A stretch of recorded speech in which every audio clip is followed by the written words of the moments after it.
Sometimes in life we just suffer.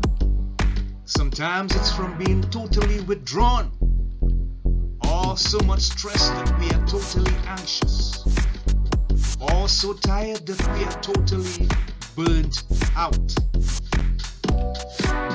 But our current position is not our final destination. No, indeed. There's hope. So whether it's your personal life, your career, your relationship, your business, or your job, we say there's reason to believe again. And we present from Andy's personal development, the breakout room. It's the place for health,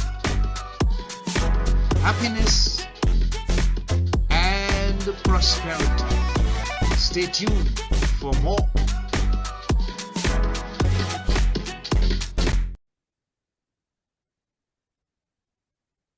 Hi, this is Andy of Andy's Personal Development. We are currently live in the breakout room with our special guest, Jeff Buehner.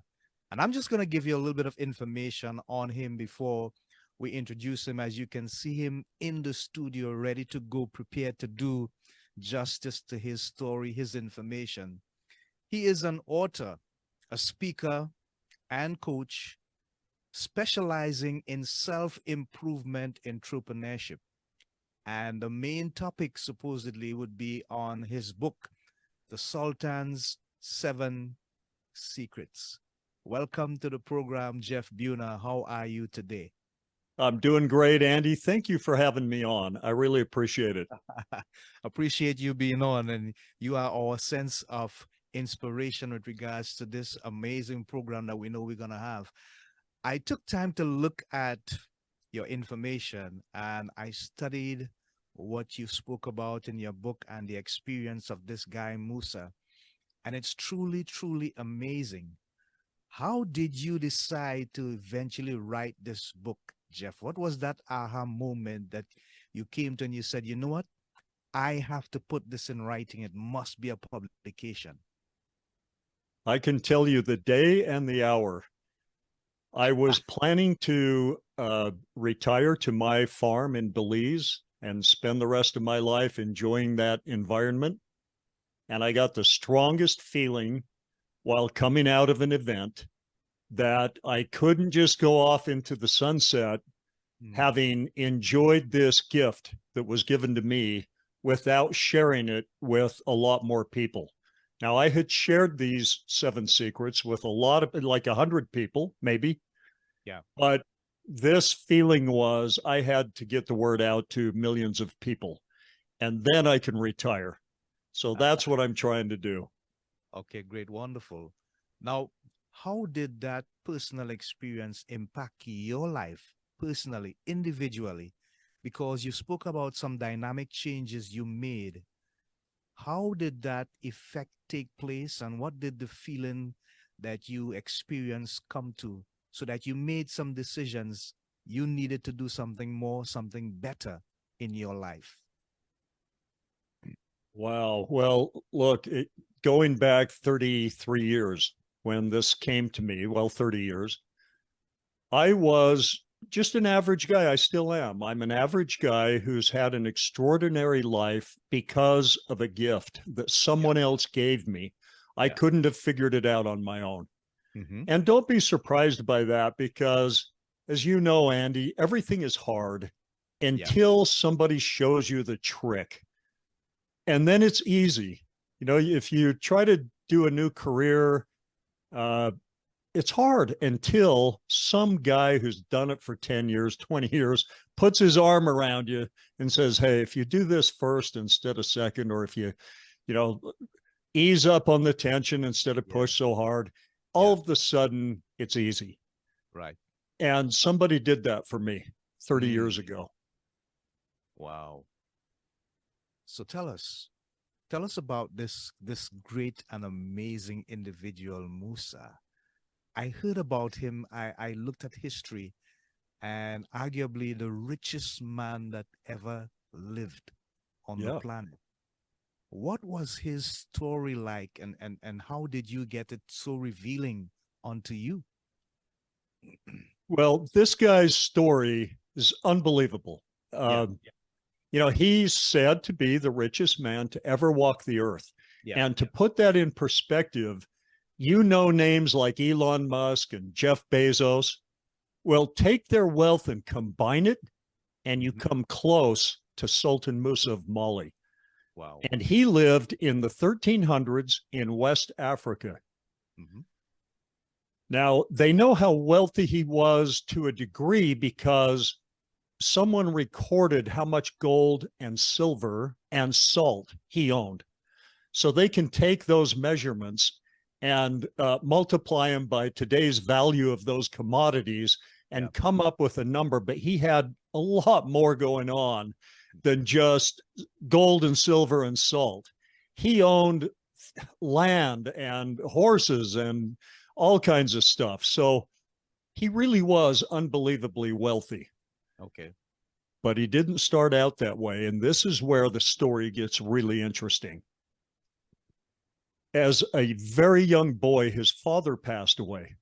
Mhm. And in the 1300s in West Africa, if your father died when you were young, you were in trouble. Yeah. And Musa was in trouble. Mhm.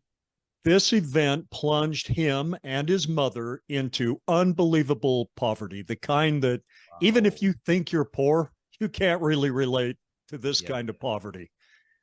He had to steal food just to stay alive. His mother couldn't guarantee him even one meal a day. Wow. And he became a really good thief. At the age of 12, he fell in with an older thief Mhm. who promised him half of the riches of this heist that they ended up pulling off. Uh-huh. But instead of sharing the loot with Musa, as you can imagine, the older thief tried to murder him. He Wow. locked him, sealed him in a cave, and left him to die, Wow. which he did. And he, you know, after many days without food, no water, Musa perished, but he had what we call a near-death experience. And in this experience, he encountered a man made of light and love. He didn't name him beyond that, just a man made of light and love. Yeah. Who taught him all kinds of crazy things about how creation works, how we work, how what makes you you and me and other people their unique personalities and Yeah.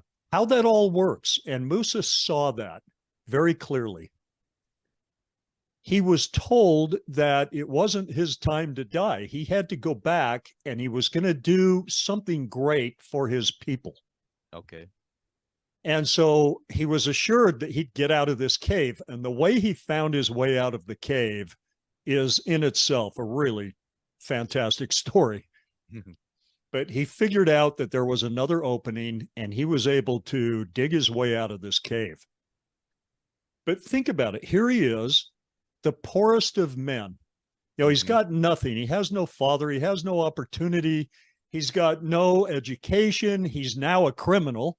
He just helped somebody rip off this wealthy family. Yeah. He's plunged them into poverty. So he has this guilty conscience, you know. Yeah. But he has this unbelievable secret. Now, I Mm. call them 7 secrets because that's not what he ever said. I broke it down to 7 distinct principles. Okay. But he learned how creation worked, and he used these principles, these secrets, Mhm. to rebuild his life until he was the richest man to ever walk the earth. But it wasn't just wealth. His love affair with his sweetheart was the thing of legends. He was unbelievably generous. He gave away so much gold at one point on his way to Mecca, passing through Egypt, that it collapsed the Egyptian economy for 2 years. Wow. That's how much money he gave away. Wow. Incredible. The people loved him. He was very wise.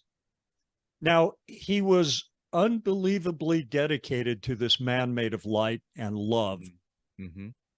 And that meant he was really benevolent. He just wanted to help. And by the way, he recompensed the family that he helped steal Right, their wealth. right. He gave them back 10 times the amount of gold Wow. that the other thief basically stole from them. Yeah. So he was a good guy, by any judgment. That is an amazing story, Jeff, and you seem to be very versed and familiar with the nuance. And I'm getting so much coming out of it, but what I want to really focus on is the fact that you were able to take the basic principles learned from this guy, studied from this guy, and you broke down them into 7 secrets. Yeah. What is most outstanding about the principles that you got from this guy? Well, I'm going to talk to you about one of the secrets that is really the key to all the rest. Yeah. So in this manuscript, when I came across these writings, and the story of how that happened is in the book, so I'm not going to rehash it here, but Yeah. there's something called the language of the gods. And Mhm. Musa said that anyone who speaks this language, Mhm. whatever you say, the world obeys your commands. Okay. Okay, so here I am, 33 years old. I'm a concrete contractor. I'm very unhappy with my life. I'm exhausted. Wow. I'm making money, but as long as things didn't go wrong, I'd be all right. But a lot of things did go wrong. So I wasn't all right. I had a lot of debt. I was just very unhappy with my life. And that's when I came across these writings. And here in black and white is this language of the gods. And if you speak it, the world obeys your commands. Mm-hmm. So that got my interest. My ears are poking straight up. I'm like, yeah, tell me how to speak it. Uh-huh. But Andy, I was certain that he wouldn't tell me, that the writings would just talk about his great life and never get around to telling me how to speak this language. Mm-hmm. Or I thought, if he does tell me, it's going to be something hard or something I can't do, and I'm going to be really disappointed. But in that very first several pages, he did tell me how to speak it, and it wasn't hard. In fact, simplest thing in the world to do, except that it goes against our training and what the world kind of tells us what to do to succeed. So there was that. Yeah.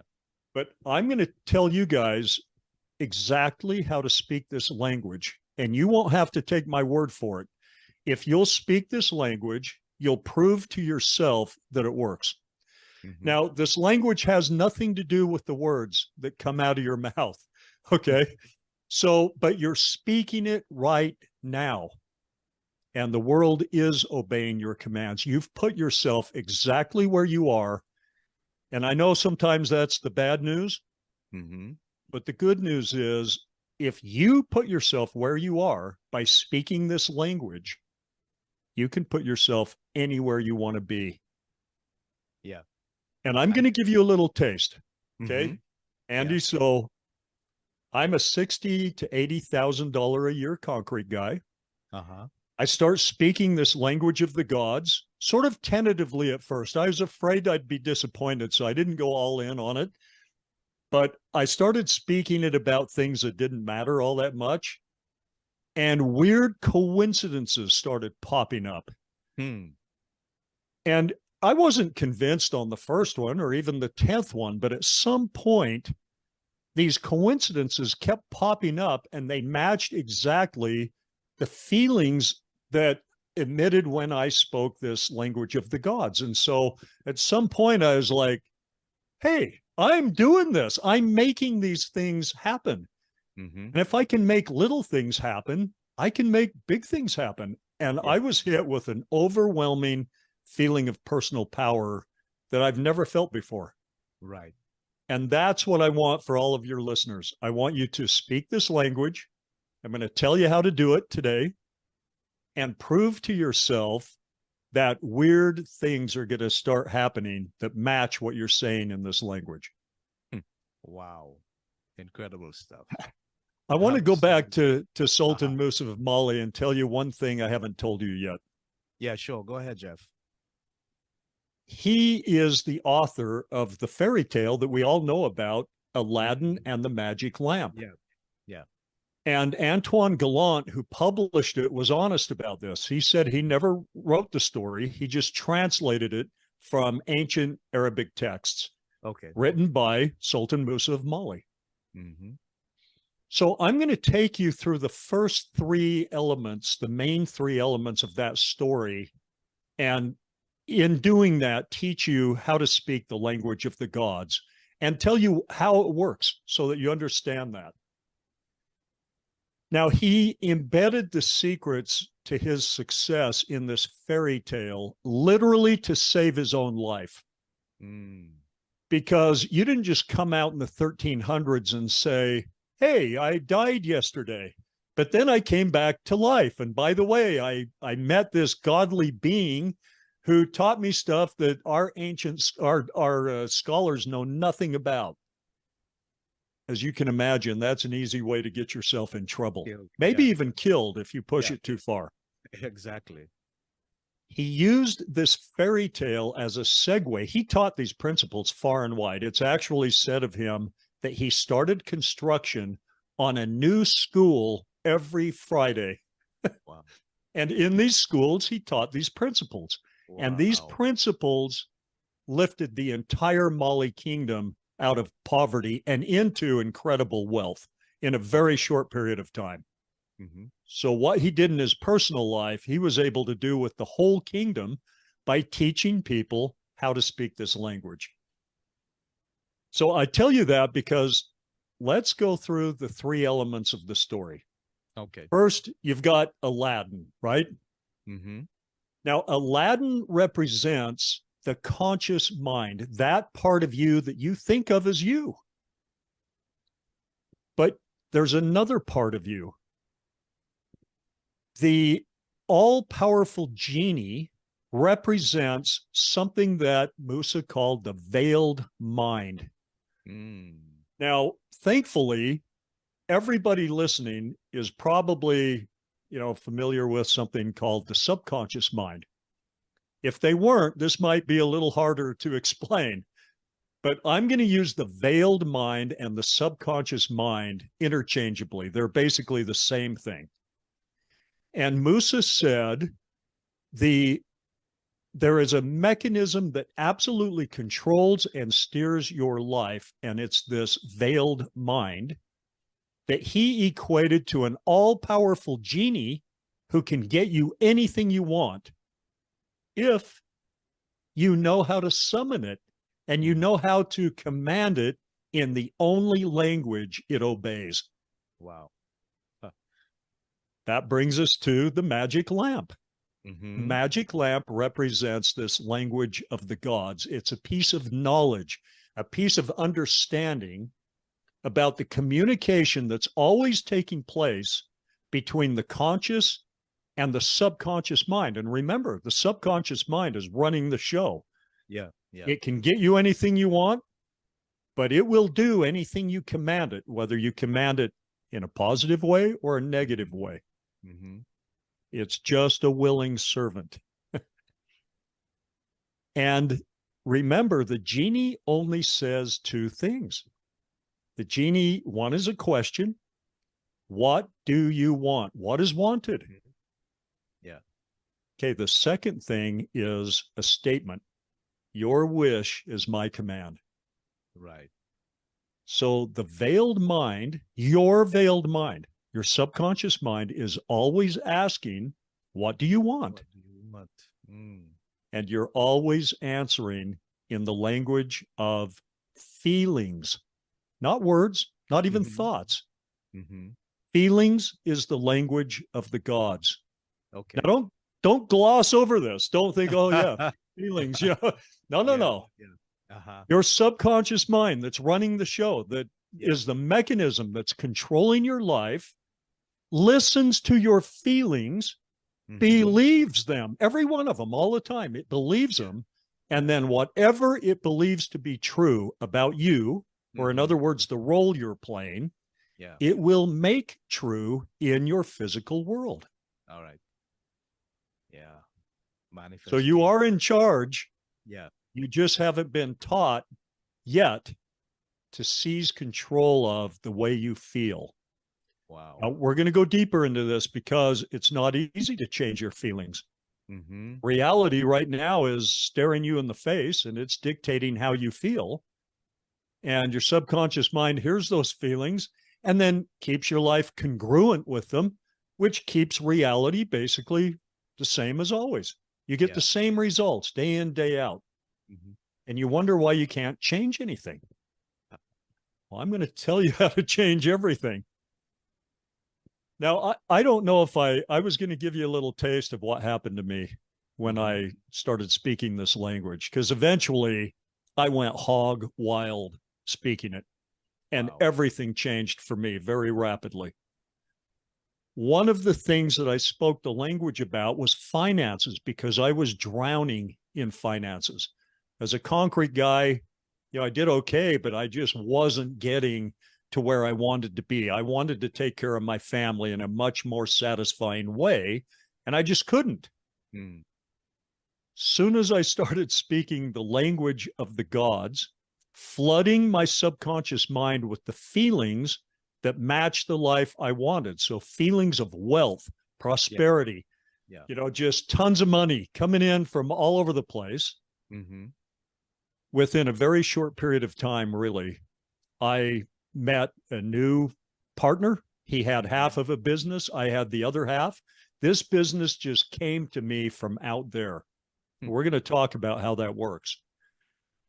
But very quickly, instead of making 60,000 a year, I was making like 3 times that much every single month.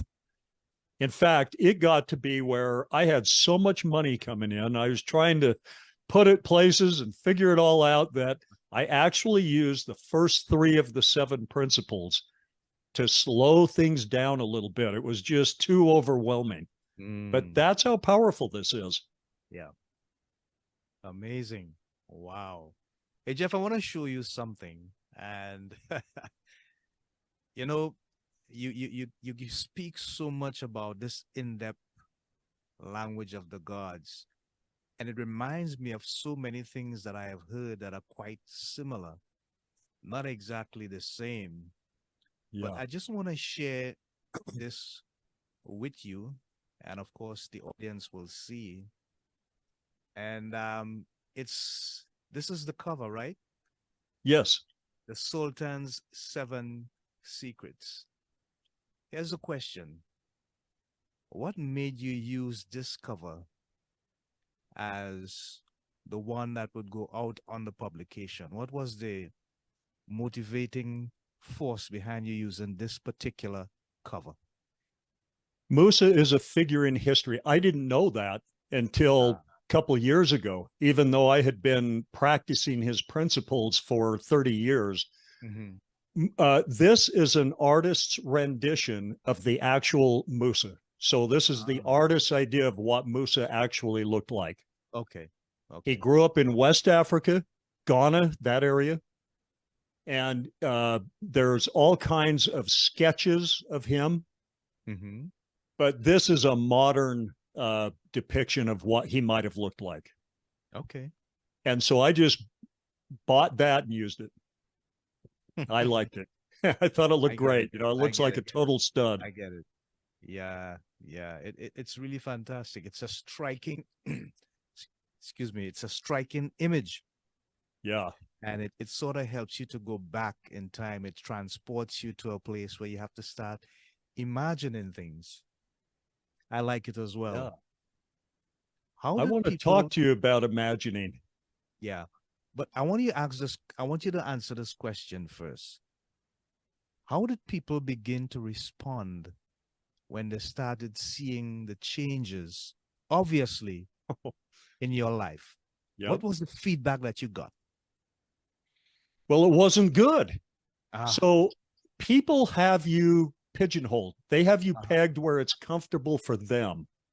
From the very first day you get here, people start telling you who you are, what group you belong to, how we act and think in that group, and they enforce it. And I came from a background of I lived in a farming community, and we bragged about how hard we worked. We'd Mhm. even talk about how many bales we touched at the end of each summer, and we felt like the only honorable way to make money was with hard manual labor, Okay. working for it. Yeah. And people who didn't make their money that way, they were shysters, they were slick willies. We had all kinds of names for them, city Right. slickers. Hmm. So that was a subconscious belief in me. Wow. And it had to change for me to change. Okay. But speaking the language of the gods is how you change subconscious beliefs. It's how you tell your subconscious mind what to believe about you. And when you tell it in the language of feelings, it believes it. And it will change its beliefs based on the change in your feelings, the feelings you're washing over it, if you will. Right. So there's a period of transformation. Yes. And a lot of people don't like it because think about your friends. If they're very comfortable with you and they're poor and you're poor, and because you're poor, they feel okay about being poor. But Yeah. now you're not poor anymore. You're really wealthy. You're driving around in a new Mercedes Benz and building a big home. Well, how does that make them feel? Mm. I Wow. actually had two members of my own family come to me and kind of chastise me. And one of them was, hey, my wife was totally happy with the house I built her. And now she wants a bigger house just because you went and Oh my. got Wow. rich and built a big house. I gotta laugh. Wow, Jeff, But you listen, yeah, here's the thing, Andy. yeah, You need to do what makes you happy, what works for you, and that actually lifts up others. Other people might be very comfortable being unhappy because you're unhappy. So the two of you are unhappy. Fine. Soon hmm, as you're not unhappy anymore, what does it do to them? They yeah, think, well, Jeff did something about it. I should do something about it. And the next thing you know, after they kind of bitch at you and they're mad at you, not very long later, they come and knock on your door and say, hey, will you talk to me? What's this stupid seven secrets thing you're doing? And the next thing you know, your your family and your friends are doing way better, living a life that matches the life they really want to live. And that's what right, this is all about. So yeah, don't be afraid to succeed. Don't be afraid to do this yeah. and start having things change in your life. I get Because it. once you learn you're in control, you can even, like I did, slow it down a little bit if you have to. Yeah, yeah. I get Take it. it I get easy. it.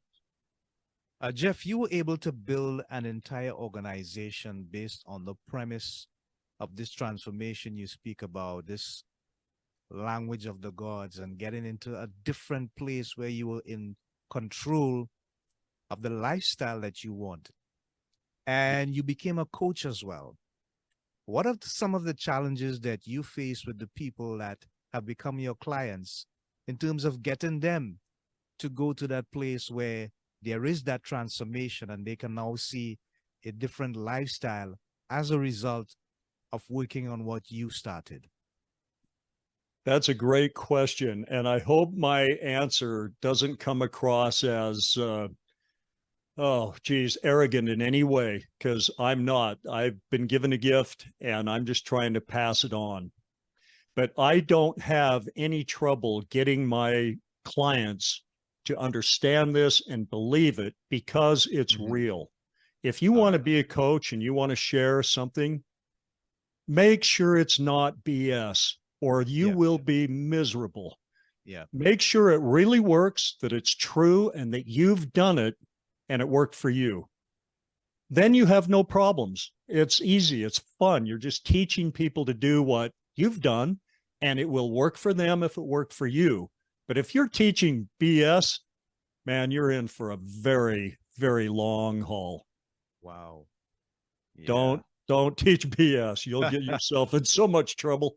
Yeah. That's like a cardinal sin. You can't do that. Absolutely not. Well, people So, do it, but then the yeah. refunds hit Yeah. and it's just a Yeah. mess. Yeah. Yeah. Don't want to go down that road at all. Hell Nope. no.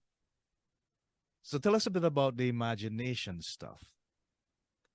Okay, so if feelings are self-fulfilling prophecies, and I promise you they are, and you now know how that works, your subconscious mind hears your feelings, believes them, and then makes what it believes true in your physical reality. Okay. So right now, I guarantee that for most of your listeners, reality is dictating how they feel. So they look at how much money they have in the bank, they look at the stack of bills, and they either feel good or they feel bad. But reality is telling them you're wealthy or you're not wealthy. Mm. Now, if you believe reality and you look to reality for your feelings, things are going to stay the same. Sometimes they even get worse because you start to worry and fret, and you worry and fear are emotions that your subconscious mind is listening to. And remember, when you do this, these are literal commands to your subconscious mind to go get more things that match these feelings. Right.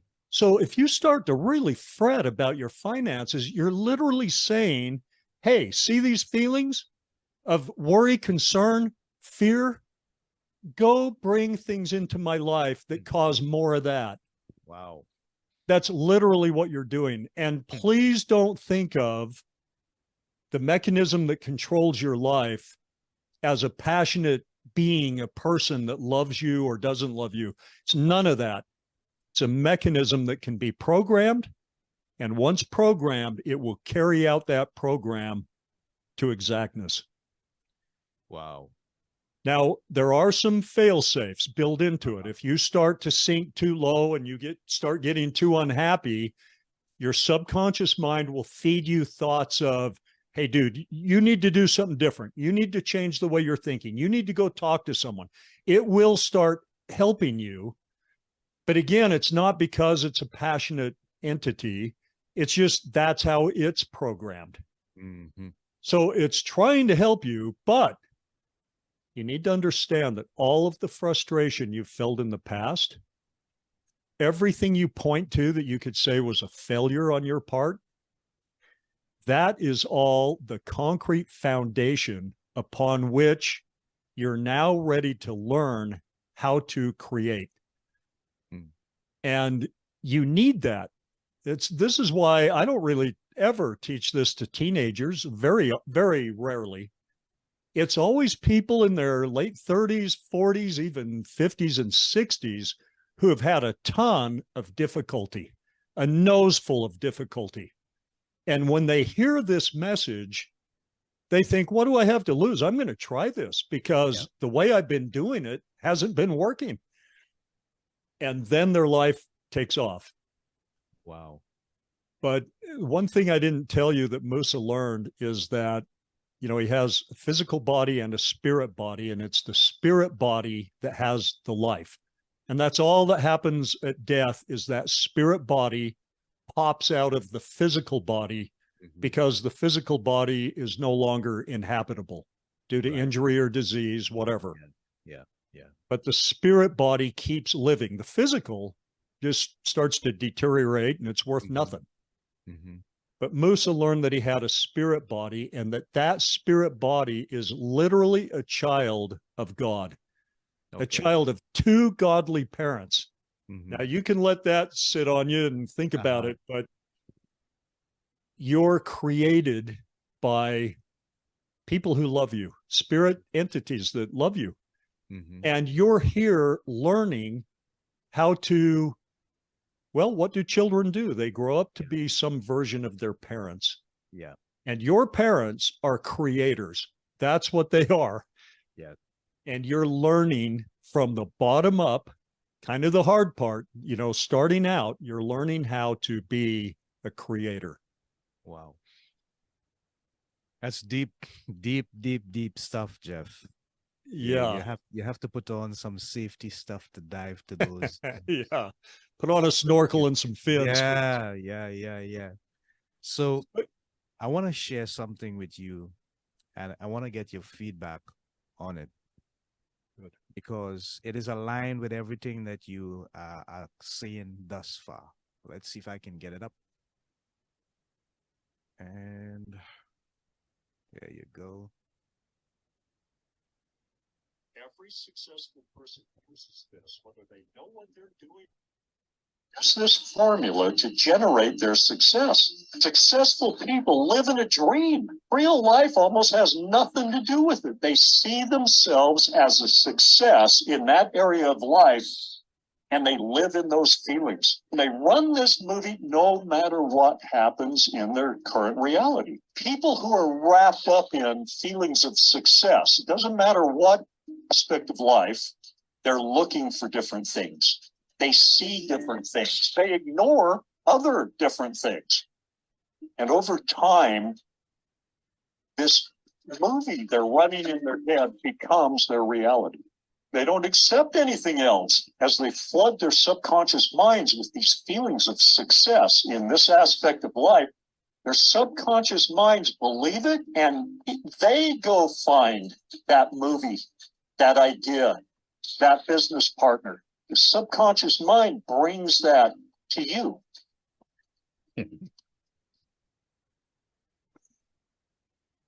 I was holding my breath, hoping I said things right, you know.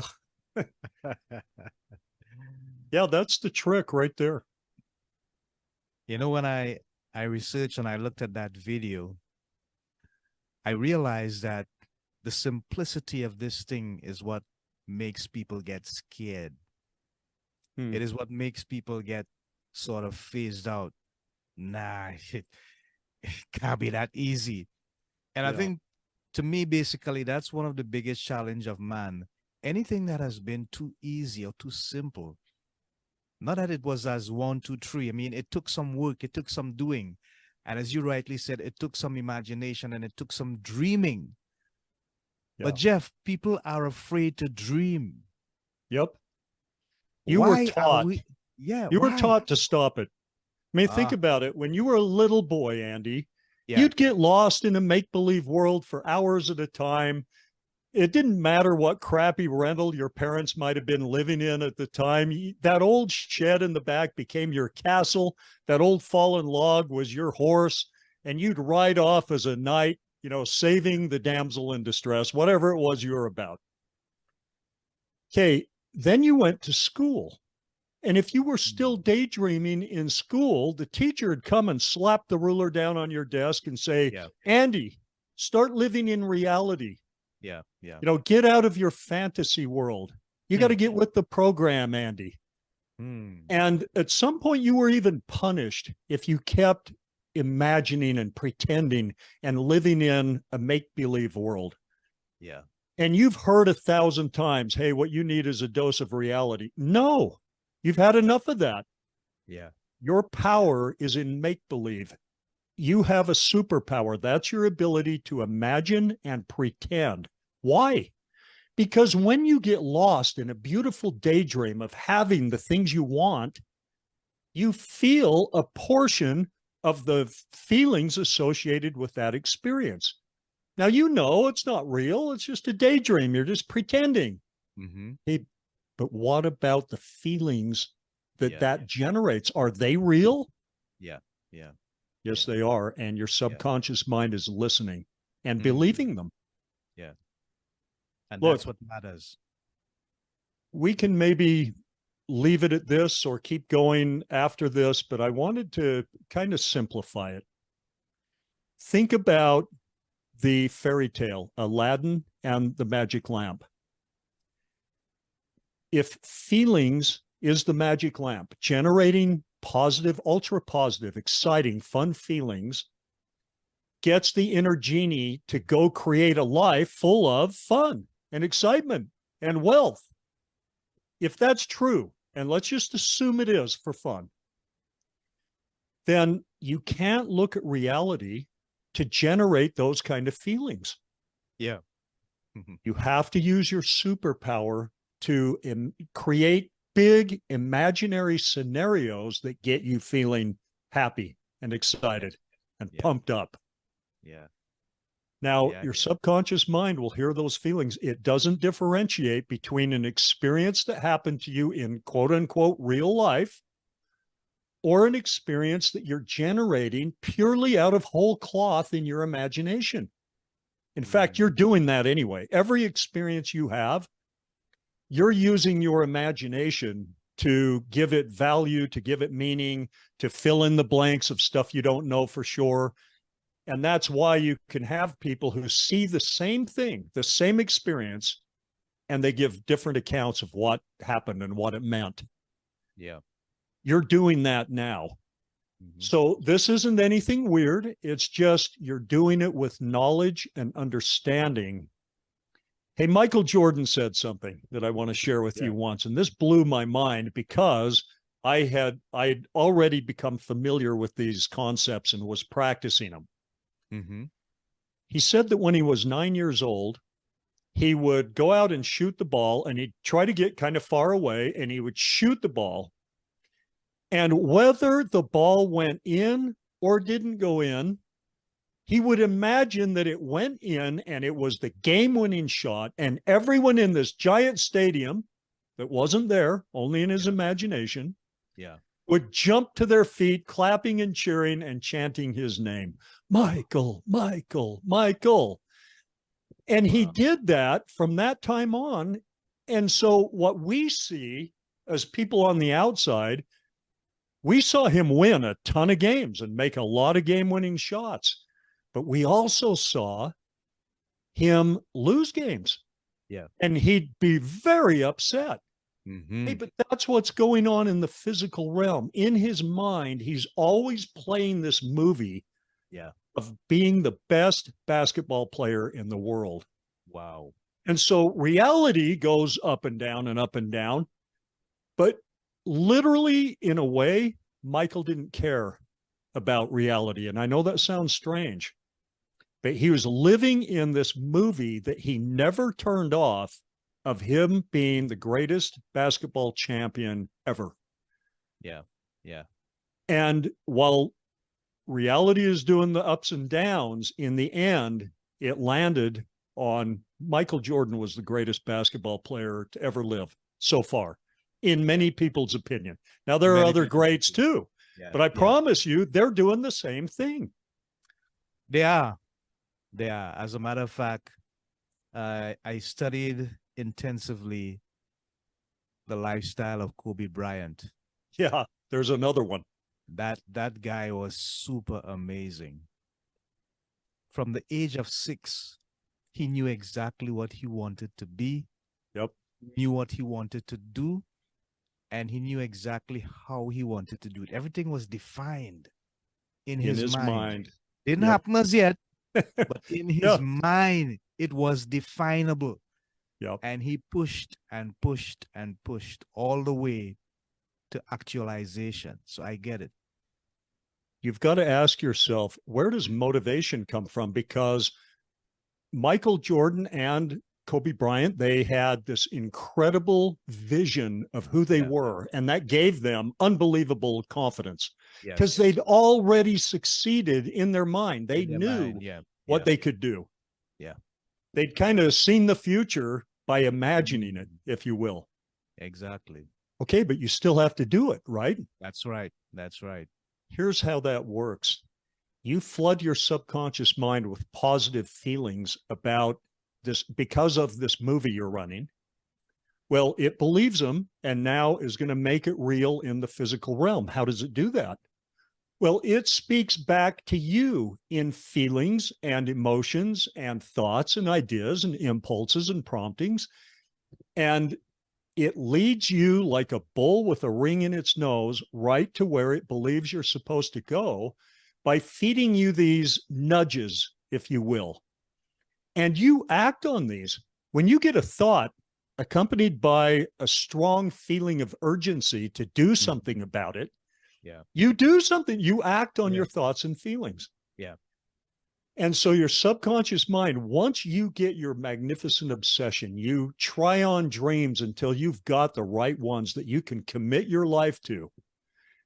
Now you're living that every day and experiencing the feelings of it. Your subconscious mind believes it. And like an inner genie, it already knows the perfect coach for you. It already knows what you should do to get there. And it will go make that stuff happen. Yeah. Wow. Jeff Buehner, we have come to the end basically of this amazing episode, and we could go on and on and on, I'm sure. Yeah. There's so much to But say. yeah, exactly, exactly. It is so deep, fathomless, I would say, fathomless. Here's the thing. I would give you the opportunity now to share your information, how people can make contact with you. We'll also do some of that in the edited version of the publicized episode when that happens. But go ahead, let them know. Okay, my whole goal is to get this book out to as many people as I can so that I can retire at some point. But this is fun for me. So if you go to Sultan's Seven Secrets, that's Mhm. Sultans and the number seven secrets.com, Mm-hmm. you can access the book for free. It's a video book. It's me reading the book, and I also ad lib a little bit and add some things in that aren't in the book. Yeah. And that's absolutely free. You can access that and start listening to the book. And you could be speaking the language of the gods like tonight and all day tomorrow. Mm-hmm. And I promise you will prove to yourself that this works if you'll do that. Okay. You can also go to Amazon.com and buy a hard copy. It's paperback, but it's the hard copy of my book, and it's a #1 best-selling book, and that's for $19, I think. A lot of people like having a hard copy, Yeah. but you don't have to spend a nickel to get started if you want to go get the book. And listen, if you're listening to this, it's because you want more of something. Yeah. Right? You want more love, you want more money, better health, better fitness, happiness in general. You want more of something, and that something already exists out there somewhere. But your Mm. subconscious mind is not going to bring that to you. It's not going to have your paths cross. Yeah. Until it believes that you're ready for it, that would be congruent with the role you're playing and the things you're supposed to be learning. And it doesn't decide that. You do. You get to decide what you're ready to learn. Uh-huh. But as soon as you tell it, command it in the only language it obeys, the language of feelings, it will go bring those things to you. And weird things will happen. You'll miss your flight and be maybe even upset about that. But when you get on the next flight, you'll sit down and strike up a conversation with the guy next to you that can make your dreams happen. That's the guy. That's the guy that the only way you'd ever met him is by missing your flight and sitting down next to him on the next flight. Wow. Things like that will happen, and you'll learn to spot these coincidences, and they turn into evidence as you look back over the months and years. You'll see so clearly how your subconscious mind has led you into a life that matches your predominant feelings. And if you'll seize control of those feelings and make them really positive, really fun, adventurous, exciting, wealthy, that's the life you're going to get. And I promise you that. Yeah, I'm gonna send you a note in the chat. John Campbell says intentionality is a great thing. Oh, So yes. somebody's paying attention, Jeff. I'm glad. Listen, remember how you imagined and pretended as a little kid? You just declared what you were. Okay, I'm the king, or I'm the sheriff, or I'm the princess. Yeah. And then off you went being that. That intentionality, declarations, just saying, that's me. That's my life. I choose right now. That's my life. Yeah. Well done, John. I'm sure he received that. So we have come to the end of this amazing episode. I think it has been more instructional and informational than anything that we have had for quite a while. And we will give you that information as to how you can make contact with Jeff and how you can get his book from Amazon as well. Remember the 3 watchwords: health, happiness, and prosperity. That's what we stand here for on Andy's Personal Development. And on behalf of our guest, Jeff Buehner, and all our listeners, our tribe, our people, we're saying so long. Until next time, take care of yourselves, and remember, your story matters because it is yours. Godspeed. Shalom. Namaste. Bye for now, guys.